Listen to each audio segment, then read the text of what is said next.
আসসালামু আলাইকুম। আমি বাউরা পুলুমচাঁদ ভুতুরিয়া কলেজ থেকে এসেছি। আমরা হচ্ছে পাটগ্রাম উপজেলা থেকে এসেছি।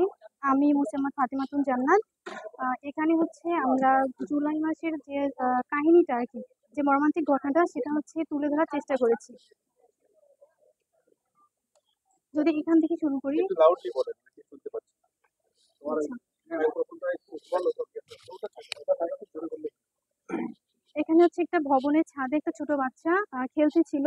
এখানে যখন হেলিকপ্টারটা এসেছিল সে তার বাবাকে বলছে, বাবা ওই দেখো হেলিকপ্টার। সেখানে হচ্ছে হেলিকপ্টার থেকে স্বৈরাচারী বাহিনীরা তাকে নৃশংসভাবে হত্যা করে। এখানে হচ্ছে আবু সাঈদ, না সরি, এটা হচ্ছে মুক্ত।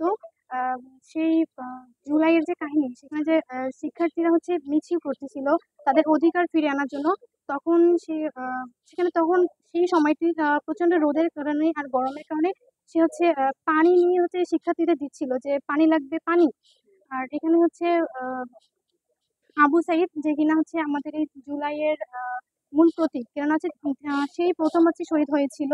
আর হচ্ছে এখানে হচ্ছে বাংলাদেশের জাতীয় পতাকা, তারপর হচ্ছে শহীদ মিনার, মানে বাংলাদেশের যে মূল হচ্ছে প্রতীকগুলো সেগুলো তুলে ধরার চেষ্টা করেছি। এখানে হচ্ছে মুক্ত আকাশে পাখি উঠতেছে।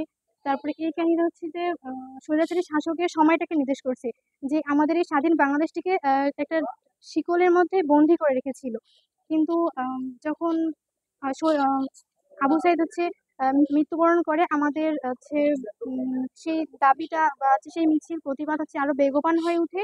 তারপরে সেই স্বৈরাচারী শাসক পালিয়ে যায় আর কি অন্য দেশে।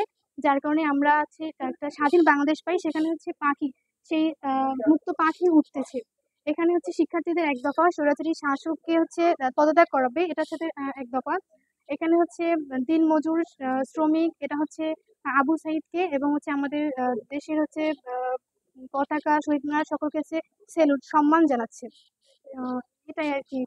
সর্বোপরি আমি বলতে চাই যে এখানে পুরো জুলাই মাসের যে হচ্ছে মর্মান্তিক ঘটনা, সেটাই হচ্ছে আমরা তুলে ধরার চেষ্টা করেছি। ধন্যবাদ, ধন্যবাদ। ধন্যবাদ। আর অনেক দূর থেকে এসেছেন, আপনাদের জন্য আসলে আরো বেশি ধন্যবাদ।